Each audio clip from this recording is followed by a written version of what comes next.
What's up, friends? Welcome into this Thursday night Q&A here on the Pack-A-Day podcast for members only, of course. Commercial free. Welcome in. Thanks so much for being here. Thank you so much for being members. We're officially over 400 again, by the way, which is awesome and hopefully continuing to grow. But appreciate you guys a ton as always. Excited to jump into all of your questions tonight. Should have about like 45 minutes to an hour per usual. We'll get to as many questions as I possibly can, and we'll go from there. I see some great questions already in chat. We've got a handful of new members lately, so hopefully some of you guys are in here as well. And if you're new, welcome, and feel free to ask as many questions as you would like. And usually we get to pretty much everyone's, although as we get more and more members, we may not always have that be the case, but hopefully that will be the case today. All right, let's start with Caleb right away. Hot take, we should release all three kickers and trade for an adequate kicker. Caleb, you read my mind. So I'm hoping if all goes according to plan and I have some time tonight, I'm actually going to put together a bonus video tonight for you guys of potential kicker options, because I think it should be a topic that we very much are discussing, because it hasn't been a nightmare situation, but it certainly has not been good enough in camp so far for the kickers. Joseph and Carlson are both coming off really tough days on Wednesday. They're both not at a acceptable rate. Alex Hale certainly is not either. And so, yeah, I think this is a conversation that we very much need to have. So I'm going to put together a bonus video on some potential kickers that could be available and ones that Green Bay should legitimately look at considering. So we are on the same wavelength there, Caleb. All right, John, is Michael Pratt getting any fullback reps? Is there a backstory here I'm not familiar with? I don't know. I'm not sure I understand the crux. I know it's obviously in jest, but yeah, no, I don't know. I know that the AJ Dillon, is he going to get fullback reps is always a conversation, but no, maybe I'm missing something, John. My apologies. Have you heard Dan Harmon's the sacrificial X wide receiver? Basically, a wide receiver who can play X every down, who allows others to motion and get mismatches. Dobbs is the epitome of it, apparently. Thoughts? This makes a lot of sense. I have not heard him talk about that. This is where I talk about all the time, where you kind of want different flavors of wide receivers and players who can do different things. You want kind of your possession guy. You want your Jaden Reed and Bo Melton guys that can move and do a lot of different sort of gadgety stuff, although it's less gadgety and more just a function of the offense is what I would kind of call it. Dontavian Wicks is a route runner. You've got Christian Watson as a deep guy, but Romeo Doubs and Malik Heath can kind of play that X role in a very traditional way. They can block well. They can win over the middle. They can be a red zone threat. And to your point, they can open up some of the stuff for a lot of the other wide receivers on the offense and let the explosive playmakers be explosive playmakers. And it's just kind of everyone doing their job, their 111th, and playing the role that they are set to do. And I think Malik Heath and Romeo Doubs both can do that at a pretty high level, especially Doubs, obviously. Malik Heath is more of like a nice piece to use, but both of those guys can be used in that role. And like you said, kind of open up things for some other players. So yeah, I kind of like that a bit. I haven't heard it, but I like it quite a bit. Caleb, this might be a dumb question, but how can a team from Green Bay, Wisconsin, which isn't a big market, have one of the biggest fan bases from all around the country and the world? Well, Wade has an answer to this. The fact that the Packers are owned by the fans resonates worldwide. I think there's a piece of that. I think for a lot of people, when, the NFL literally first started, where like the NFL, AFL combined and started the Super Bowl, that's when the Packers were obviously in their prime, winning the first two Super Bowls. So just as that piece of it was gaining in popularity, Packers win the first two Super Bowls. Then you have, and obviously all the championships before then, but that was kind of, again, when it first, NFL, Super Bowl, everything really got some even more popularity.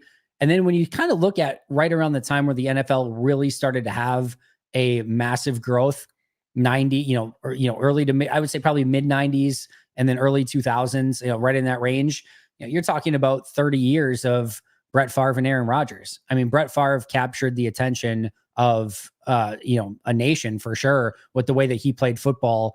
And you had the gunslinger and just him playing like a kid out there and all the other, sort of cliche stuff. But a lot of people fell in love with that. And of course, getting the Super Bowl in 96. And then you go from Favre to Rodgers, and Rodgers captures another entire generation of youth and their imaginations. And now you go right on to Jordan Love. So I think there's a lot that has to go into that. I think all the traditions, the small market team owned by the fans, again, these last few decades of unbelievable quarterback play, I think a lot goes into it, but yes, obviously there is a huge Packers fan base worldwide.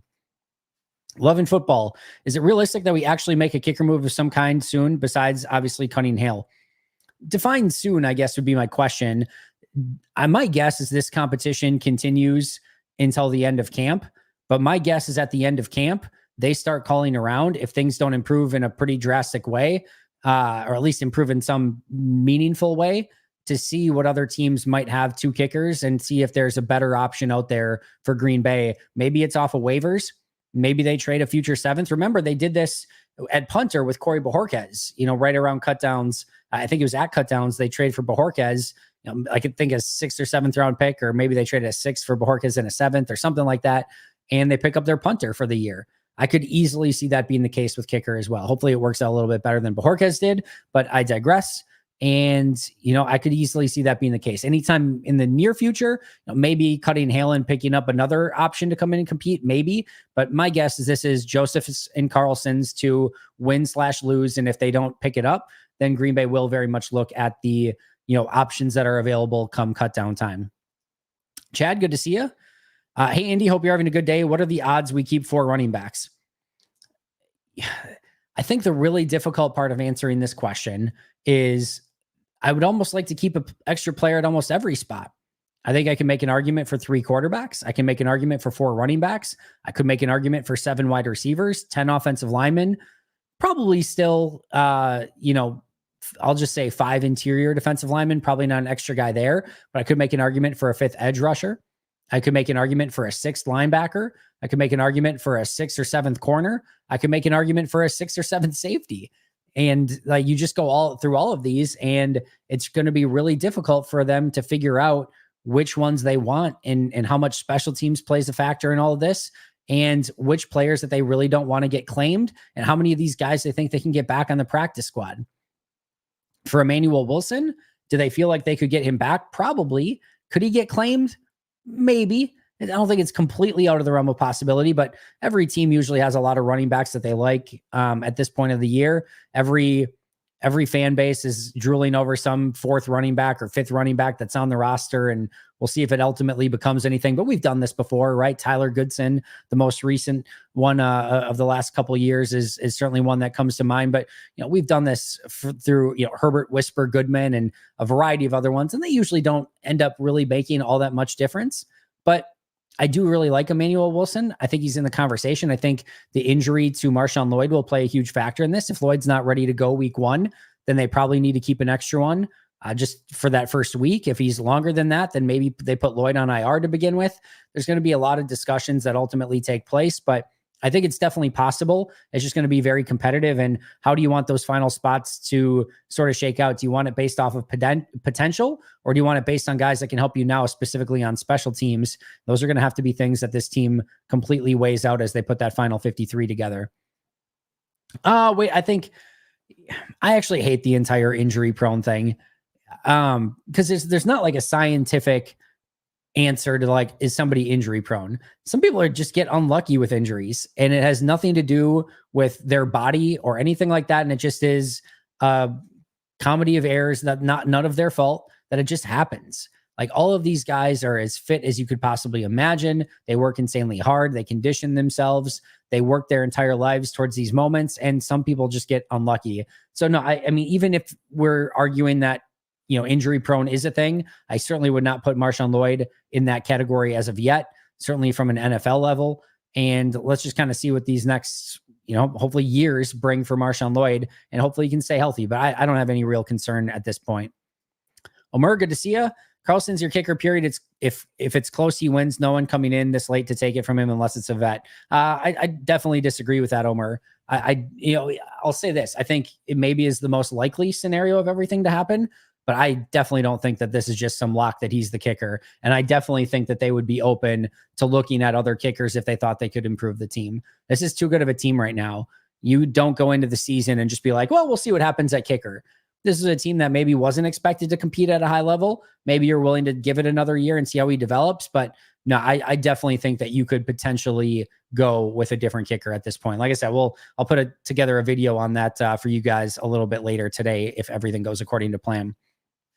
7 wide receivers, possible. It kind of just went over this, right?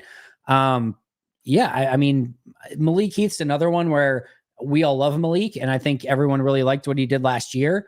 I know there was some fun conversation with a couple of media members, I won't name names, on the sideline this week of feeling that, Packers can probably get Malik back on the practice squad. Wide receiver is another one of those positions where every team's got guys right now, and you feel like you're 6-7 deep at the position. I'm not sure that there's a real risk that they wouldn't get Malik back on the practice squad, but it's possible. It just depends on some of those other positions. I would guess 6.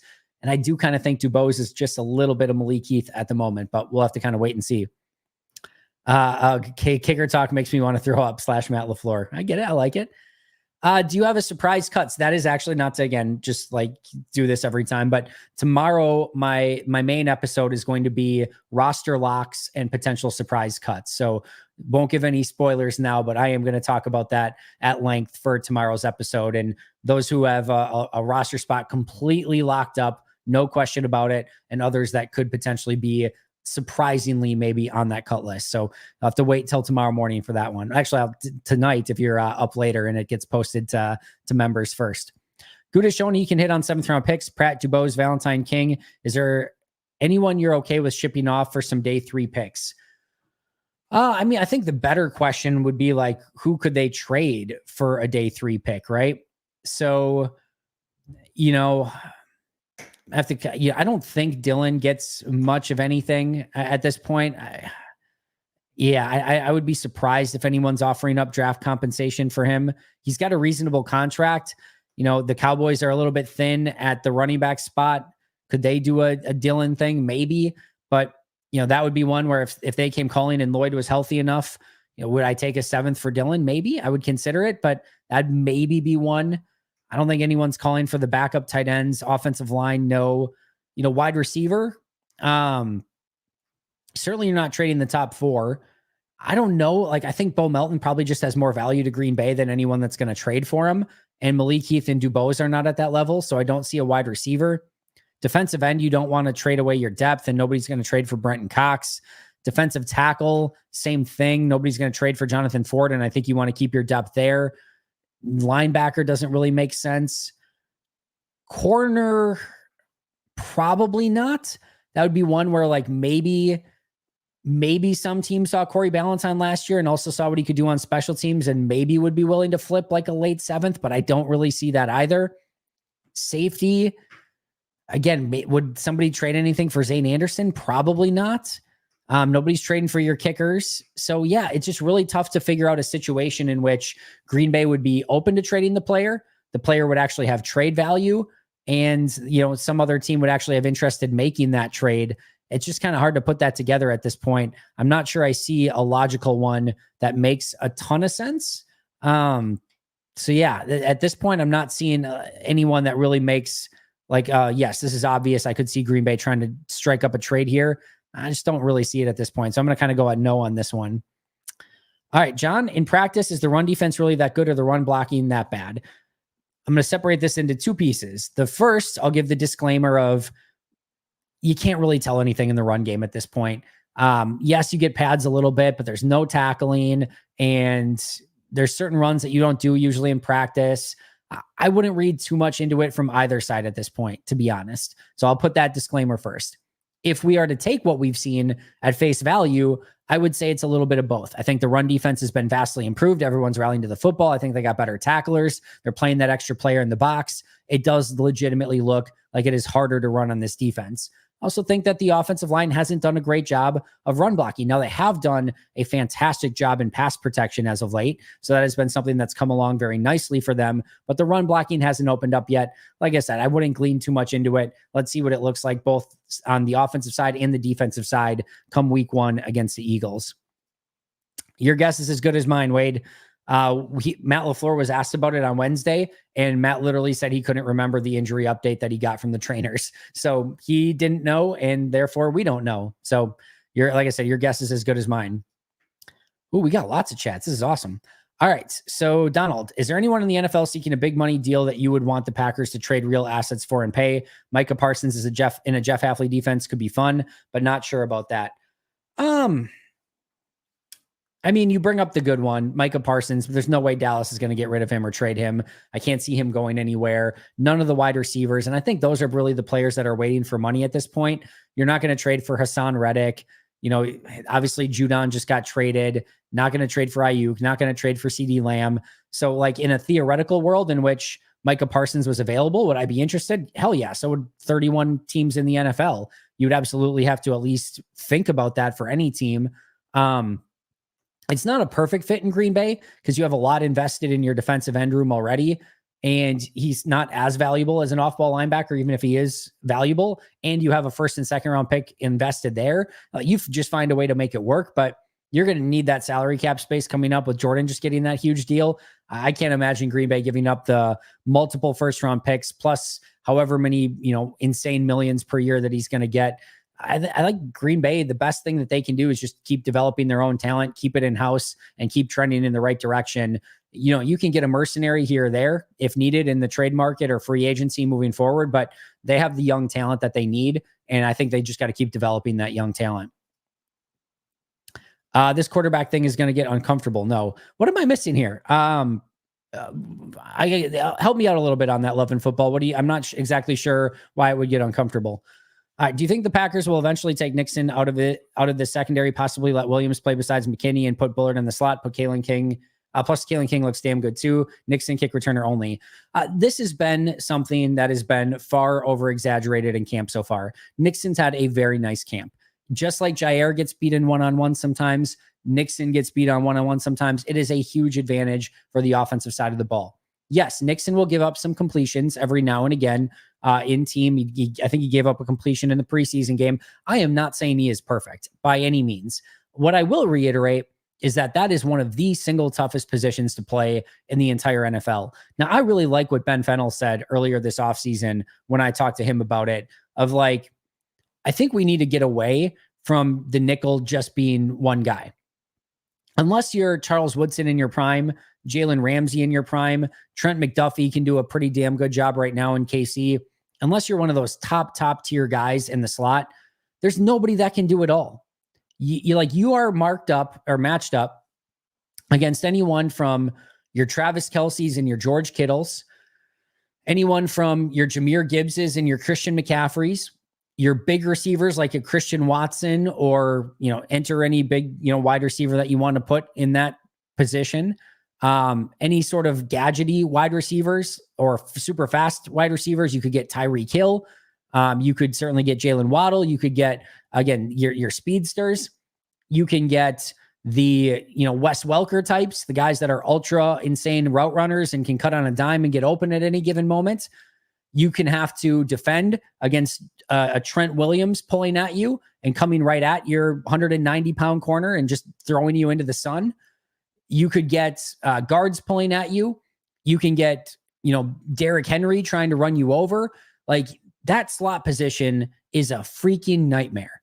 You like what you have to go through on a 17-game schedule, or even just in an individual game. If you're playing the Packers, right? You might get Josh Jacobs running at you, offensive lineman pulling. You might have to match up against 6'7" Luke Musgrave or a 6'5" Tucker Kraft who can run after the catch and might just run through your tackle if you're a smaller corner. You might get Christian Watson lined up there. You might get Jaden Reed, Bo Melton on all of his speed. You might get Josh Jacobs. Like, you could get so many different things just going against the Packers in an individual game.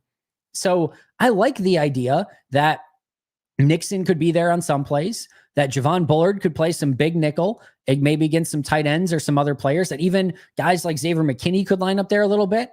And maybe you even put Jair there in some very obvious passing downs against guys like Justin Jefferson.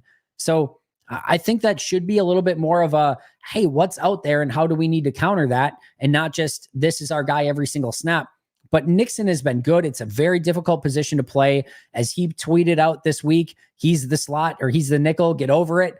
And I think that's going to be the case. But do I think Bullard can help there? Do I think Kalen King can develop into that spot? Yes. But I do expect Nixon to, primarily carry that. And I do think he's a good enough player to be able to do so.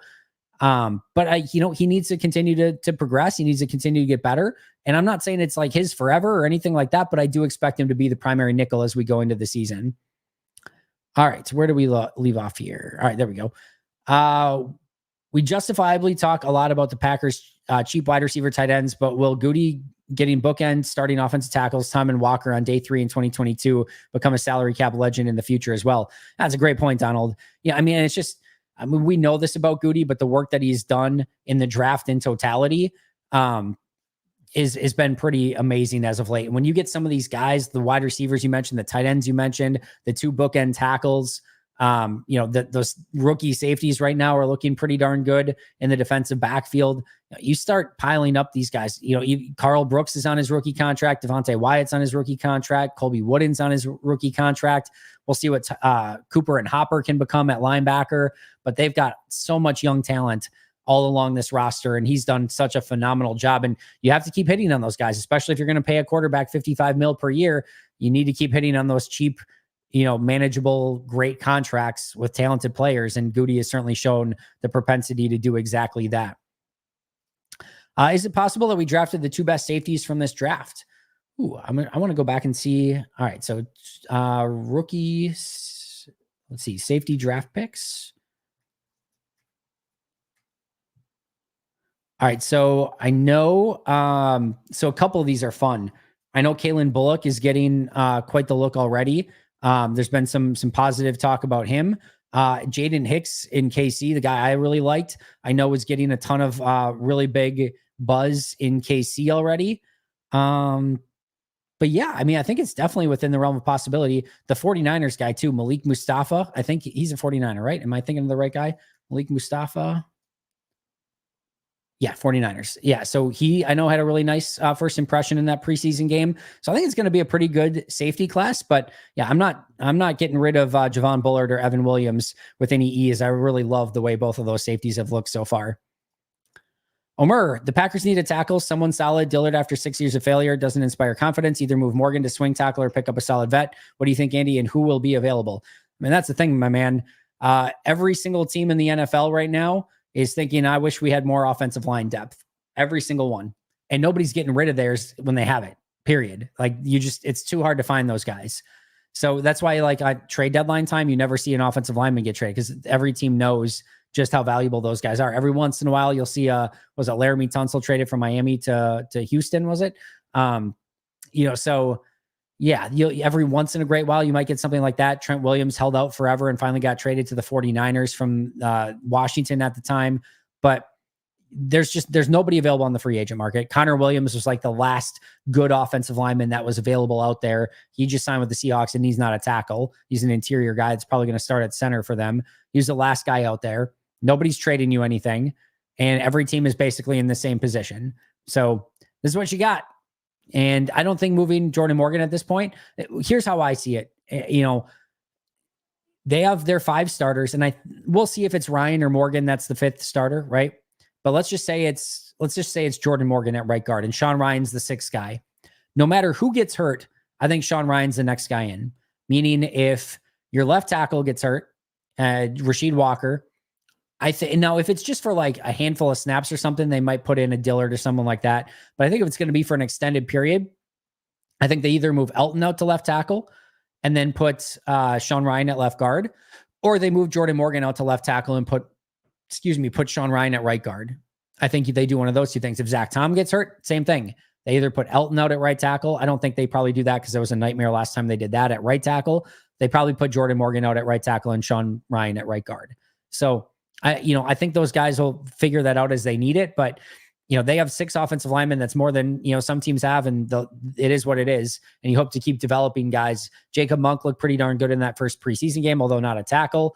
And then you kind of go from there, and hopefully whether it's a Dillard or a Telford or one of those guys can step up and be that swing tackle for the season. Joshua, if you absolutely had to guess which Packers wide receiver or tight end gets a massive second contract in a couple years, if any, I guarantee some will. I think Tucker Kraft is going to be in a really good opportunity to get that. I think he's going to be a really good football player that does everything well. I think the wide receiver position is just going to be based on how these guys play and who really takes that step as a big playmaking wide receiver and who can be kind of not the number one. We don't need to make Matt LaFleur vomit here, but who can ultimately be a big time playmaker for this team and kind of be the most trusted guy. I think Wicks and Reed are both going to be in that conversation. Reed's had a very quiet camp, by the way. I'm not worried about it at all, but it has been a very quiet camp for Jaden Reed. I think Wicks and Reed can both, be in that conversation. I think Watson and Dobbs have every right to be as well. It's just going to be, can Watson stay healthy and can he be the playmaker they expect him to be? Can Dobbs maybe even take one more little step forward? I think all of them are in the conversation. Musgrave as well, but they got 6 guys. They're not going to be able to pay all of them. And those are going to be very interesting decisions over the next few seasons. Do you see Love taking some risks in camp that he probably won't take in season? Is he thinking less and just ripping it also?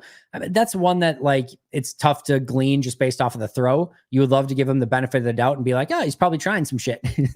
Sorry, but he's probably trying some stuff. And maybe he is, maybe he's not, but unless you ask him, were you just trying some shit on that play? We don't really know for sure. So I think that's what good quarterbacks do in camp is they, sort of see the extent of their powers. What can they get away with? What can they not?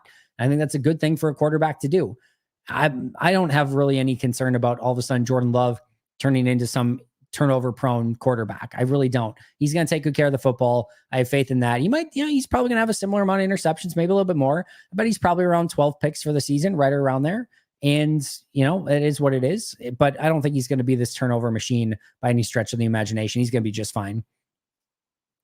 I had the opportunity to visit Luigi's today. It was a lot of fun. They hooked me up with some pizzas, which was great. Really nice guys, and got to see the entire plant and how they make the pizzas. It is all fresh stuff. It is really, really cool how they do everything. So kudos to those guys for just doing it the right way. And it was really kind of cool to see exactly how everything was done. So that was a fun one today. All right, let's talk about this. Wilson over Dillon for me. This whole conversation this week, I think, with Dillon has gotten almost to a point of just absurdity. And I think in a way, I'm kind of like the poster child for the AJ Dillon conversation. I can't tell you how many people in this offseason said that I'm an AJ Dillon hater because I would consistently bring up that I don't think he's a lock to make the roster, that I think if Emmanuel Wilson makes it close, we've talked about it a million times, cheaper, younger, more years of team control. And just that Dillon is not a playmaker. He does some things well, but he's not a playmaker within this offense. And I thought really in 2023 had such a huge opportunity because Jones goes down with injury. He finally gets to be the guy. And he didn't make the most of it. It was not a good season for AJ. And I honestly did not think AJ was going to be back. I don't think the Packers thought AJ was going to be back. And I think AJ wanted to stay in Green Bay, gave him a sweet deal. There was that veteran benefit that was available. And I think they basically was a contract that Green Bay couldn't say no to. They get it charged only a vet minimum against the salary cap and less than $200K, less than I think $150K on a guarantee. I don't care who you are. You just can't say no to that. You'll say, yeah, we'll bring you into camp and we'll kind of go from there. But you're certainly not saying no to that contract for AJ Dillon. So I don't think 167.5K was his signing bonus. I don't think they ever expected it. He came to them with that and they figured it out and got it done. And I thought it was the right deal, but I don't think Green Bay or really kind of anyone expected Dillon to be back after some of the struggles that he had last year. And because of the low guarantee, because they're not paying him basically more than right around the vet minimum, I think there was really no, reason why this is a lock to make the roster. So all offseason I talked about, don't just put him in your 53 with no matter what. He's going to have to earn it. He's going to have to earn it. He's going to have to earn it.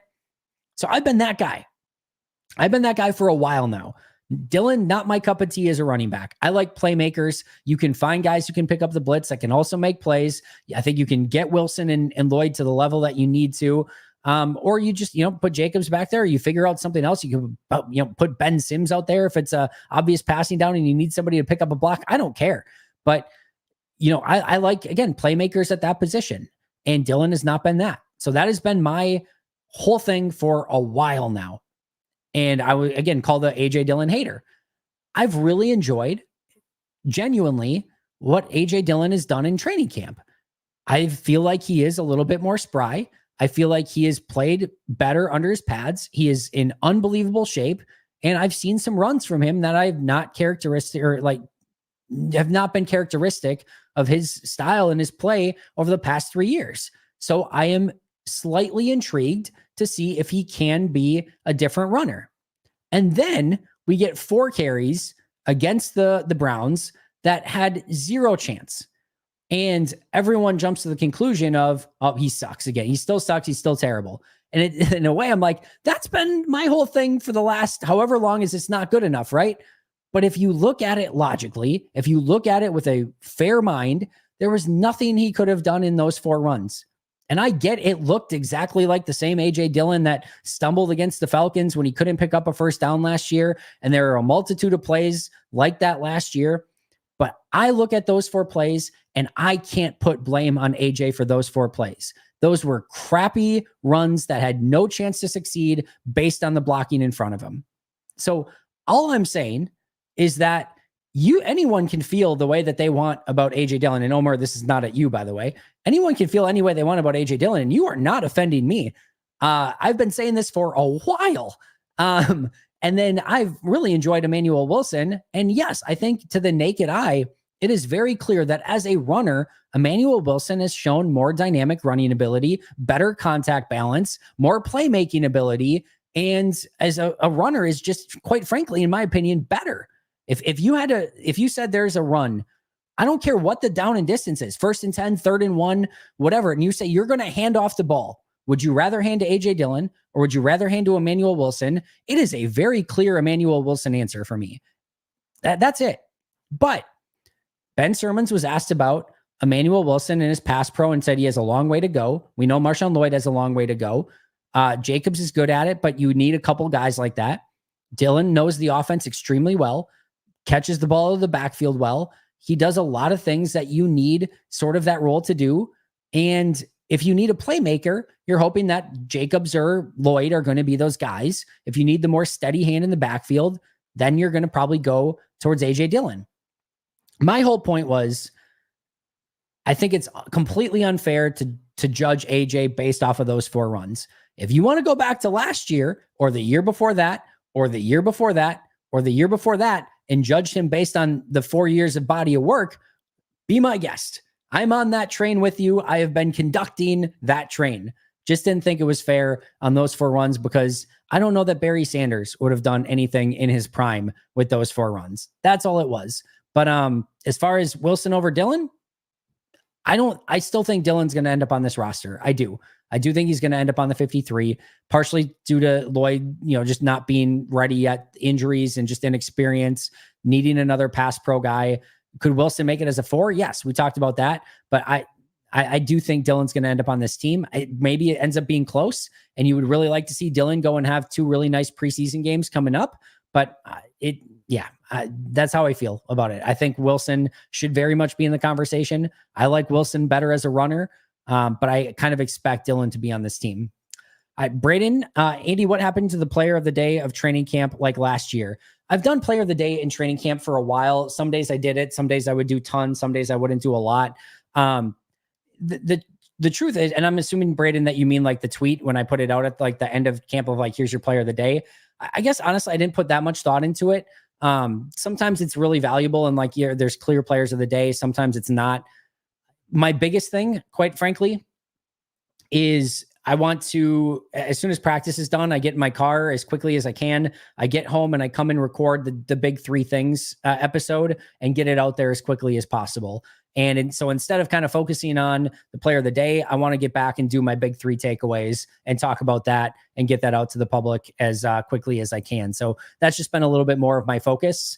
So I don't know. I honestly, like I said, didn't put a ton of thought into it. I could probably bring it back at some point, although camp's basically done now, so I probably won't this year, but something I could potentially think of bringing back next year. John, I love that you broke up the grading into offense defense. It makes sense to keep doing that for preseason games with so many players to discuss.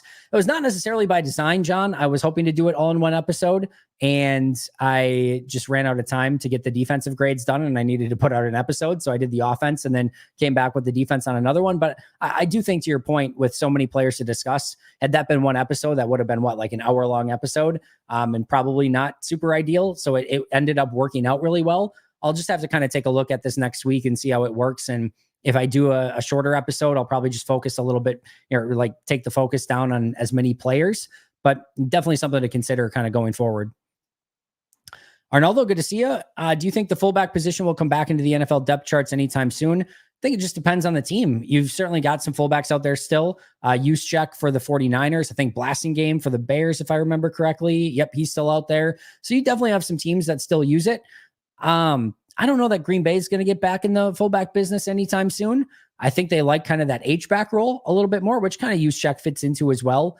But listen, the beautiful thing about the NFL is that it's cyclical. So just when you think, yep, everyone's going to do all the passing stuff and spread it out more, you're going to get some team that goes heavy personnel, massive offensive line, 2 big tight ends, a fullback, a bruising running back, and maybe a quarterback that can run some read option stuff, and they're just going to pound it right down your face.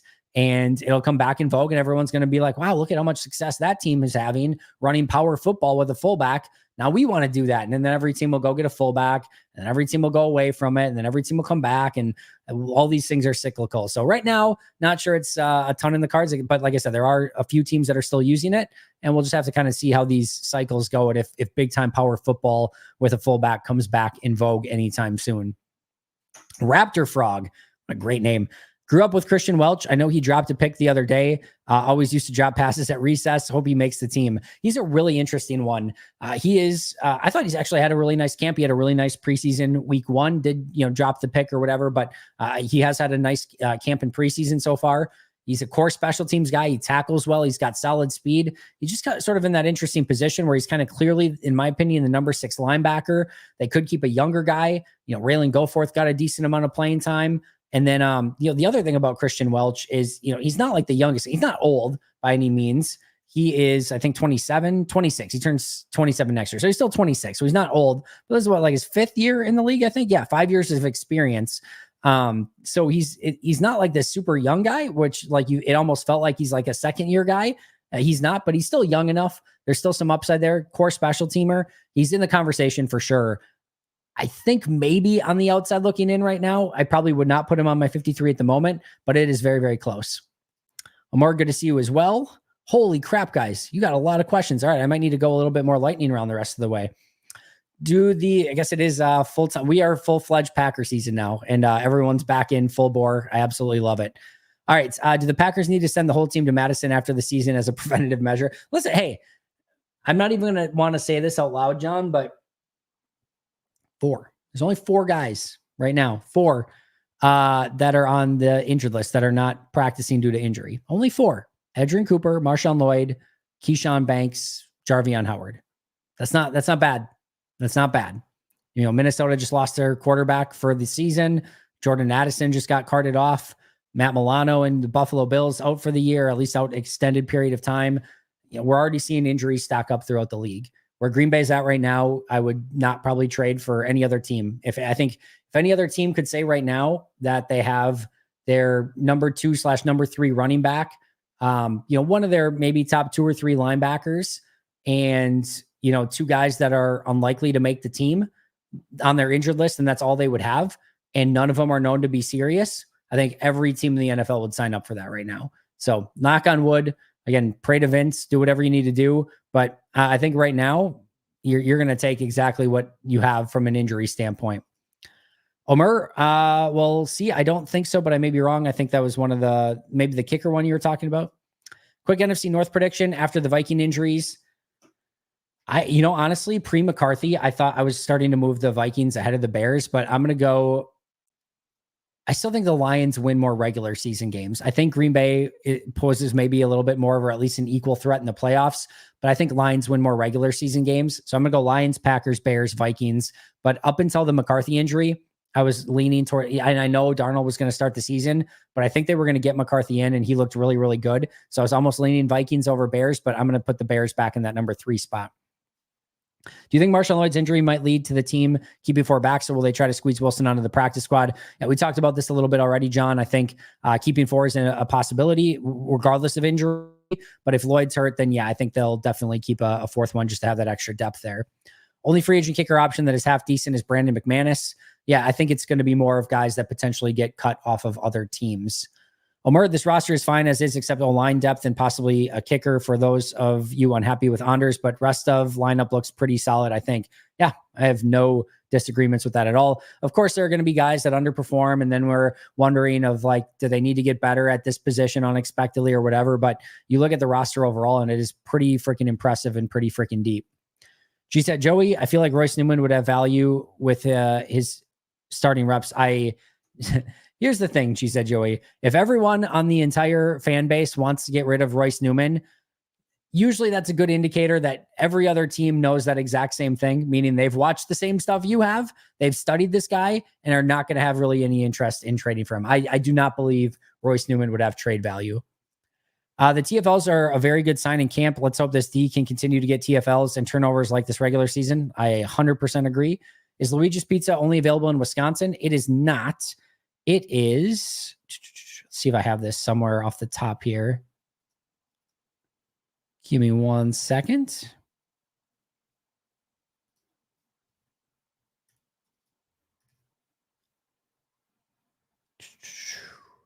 Luigi's Pizza is distributed throughout the Midwest, including Wisconsin, Minnesota, North Dakota, South Dakota, Iowa, Michigan, and Illinois. So there is your answer. So it's, 6 different states, I think I said. Do you think Evan Williams' tackling ability, he drops down to nickelbacker on passing downs? I don't think so. I don't think he's that big of a player to play that linebacker spot. So no, I think if anything, Bullard would maybe go in the slot in some of those situations. I think Oladapo might eventually move to linebacker. He's big enough, but I don't think so, especially because those safeties are going to be dropping in the box almost like an extra linebacker anyway. I don't necessarily expect it to be as like a true linebacker. So no, but he'll play in the box some. You'll absolutely see him there if he gets playing time. How much do you think Tucker Kraft improves this offense when he's healthy? A lot. I really, really do. I think he's a really well-rounded overall tight end. I think he was a huge part of their increased offensive ability in the second half of last year. He and Dontavian Wicks, and then the call-up of Bo Melton. I think those guys infused a lot of really important offensive production into that offense. And I'm a big, big Tucker Kraft guy. I think he's a huge piece of this offense, and I'm really excited for him in year 2. All right. If Pratt is pushing Clifford, like neither feels like a practice squad guy, weird investing and developing 2 anyways. Shouldn't we have a vet at the position instead? If Pratt pushes Clifford, it becomes difficult. Yeah, these are really interesting discussions. And again, like the harder part here is like, listen, if you could get, Ryan Tannehill tomorrow on a vet minimum deal, I think you do it in an instant. It's just Tannehill will hold out until he gets a good contract, probably somewhere between 5, 7, maybe 8 million per, for on a 1-year deal, because he'll wait till some team has an injury at quarterback and is desperate for one. So he's not going to just sign a 1-year vet minimum sort of deal. And outside of Tannehill, there's nobody that's available out there. And I don't think you want to give a big contract to Ryan Tannehill. That's a lot of money that you're investing in a player that might never play. I don't think you want to trade for a quarterback throughout the league. So I think the question, to me, Pratt's going to make the team. The first question becomes, can he be the number 2? If he can, he's just the number 2. And then the question becomes, do you want to keep Clifford as a 3, or do you release him and try to get him back in the practice squad? And if Pratt's not ready to be the 2, then the question is, and again, he then gets kept as the 3 because I don't think you're cutting him. Then the question is Clifford the 2, or do you need to bring in someone else? So those will kind of be the order of operations for those sort of questions, but it will be a very interesting situation. Very crucial in today's NFL by committee works for me rather than the Nixon full-time. Yep, we talked about that. Maybe Heath or DuBose and a 6th or 7th round pick for Heineke or Kyle Allen or PJ Walker for a trade. I think those are all quarterbacks that would make some sense if they wanted to go in that direction. Walker's look good. Heineke's a proven backup. There's another one too. Somebody else I was thinking of the other day. Can't remember it off the top of my head, but there's one other quarterback out there too that could potentially make some sense. It's going to bother me now. Great analogy. Very true. All you say. Appreciate that, Omer. The last thing the Packers need is Parsons. They finally got rid of the old cap killers. Understand that logic, Gary. Aaron Rodgers had a thumb injury in 2022, so Jordan Love played with the ones in practice 1 day per week. How much do you think that helped solidify belief that Jordan was ready to be the guy? I think that helped. I think that game where Rodgers went out and against the Eagles and Love went out and showed what he could do, I think that was super important. I think his consistent growth was important. I'm sure a lot of the stuff he was doing on scout team was important. I think a lot went into that. And I also think the other thing is a huge reason they got rid of Aaron was because I think probably there was just some desire to move on. I also think the contract was just unattainable. You couldn't, or untenable, I should say.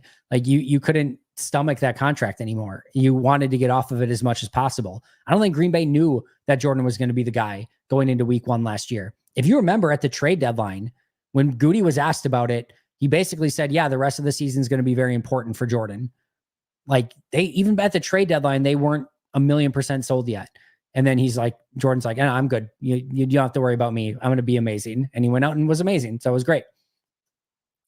Well, I just missed that. Will there be any Pack-A-Day podcast while the game is in progress? I know you have other commitments.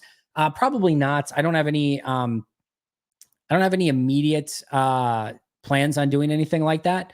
But in a large part due to I want to do a post-game show. I want to be able to break down the game as soon as it's done, which means I need to watch the game intently.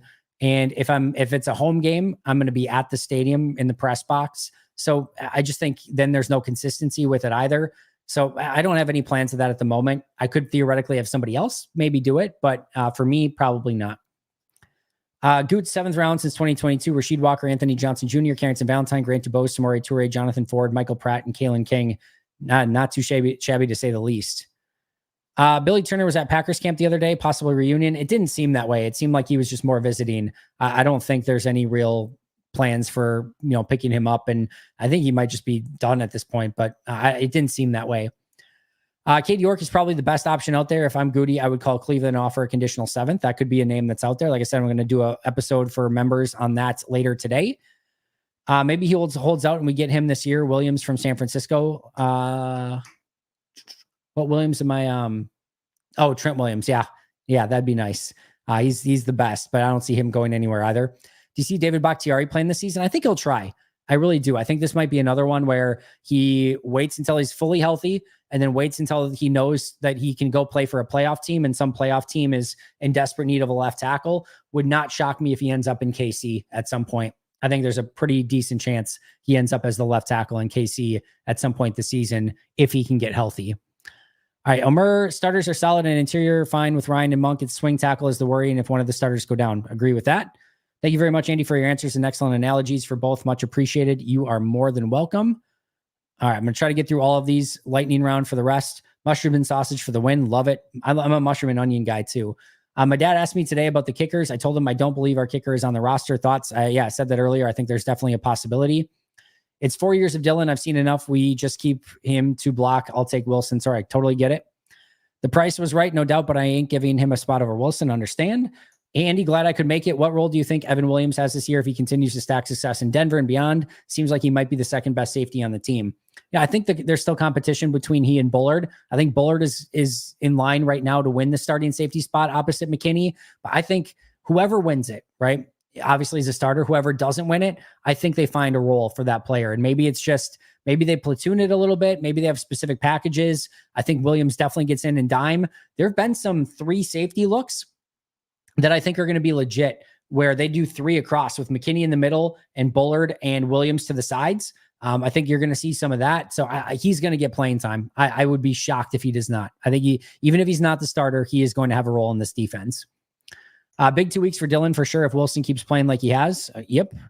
Williams is balling, man. We seen now why Goot gave up capital to move up and get Evan. Loving him so far. Can't wait to see him all season. Yeah, he's been a super impressive. Both those safeties have been super impressive so far.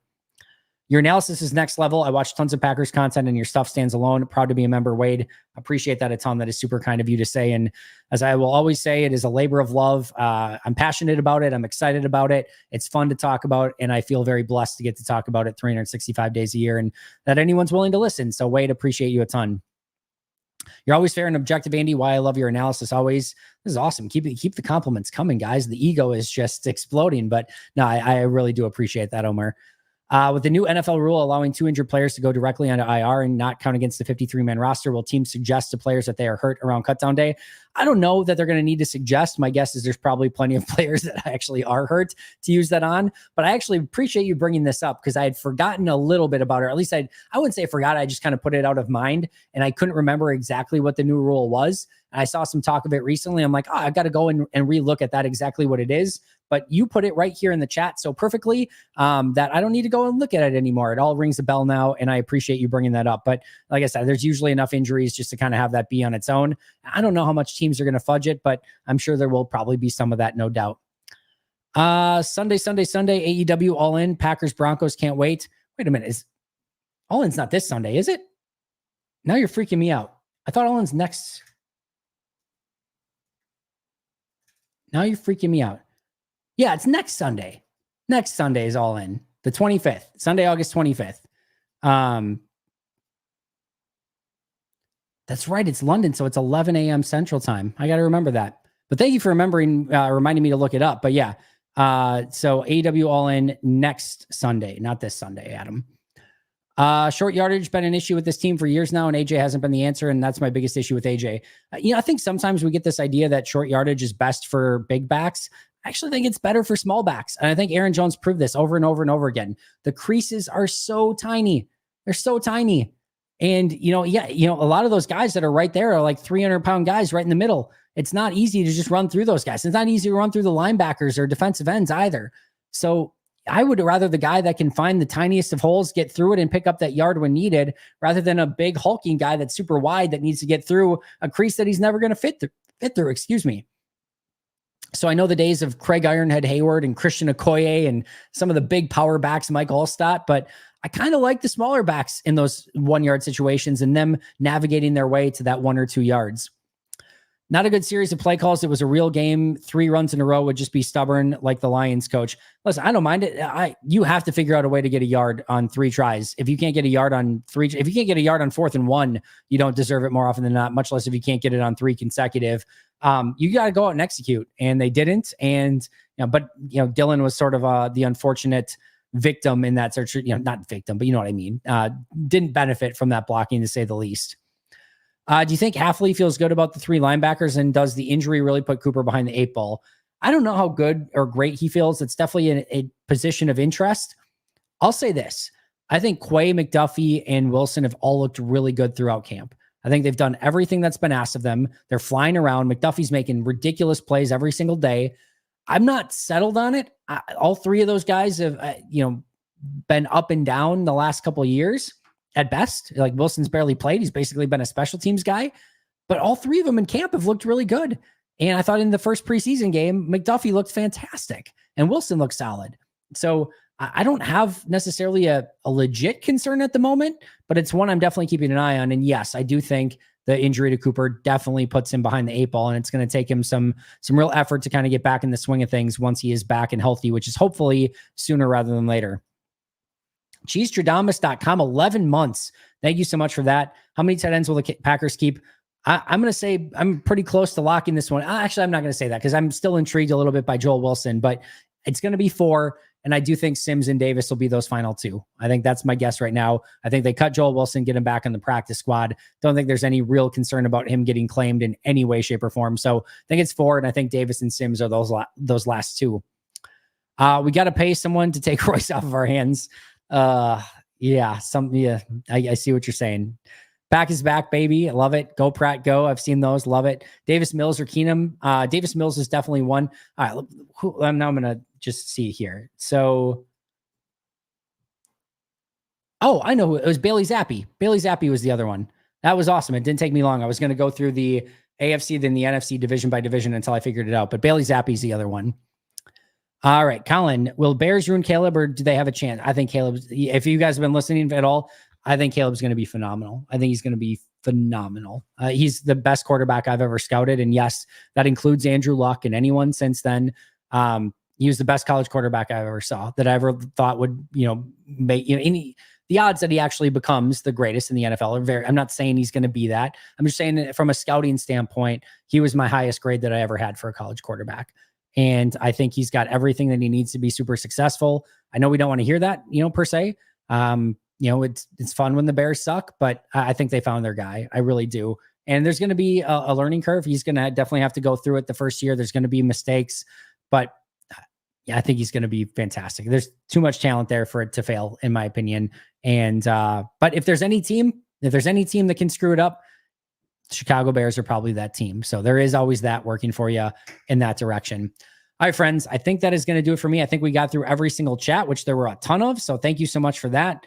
Always appreciate you guys. These are always super fun chats. For those of you who are on for the first time, appreciate you being here. Hope you enjoyed it. Make sure to tell your friends to sign up for those Pack-A-Day Podcast YouTube memberships as well.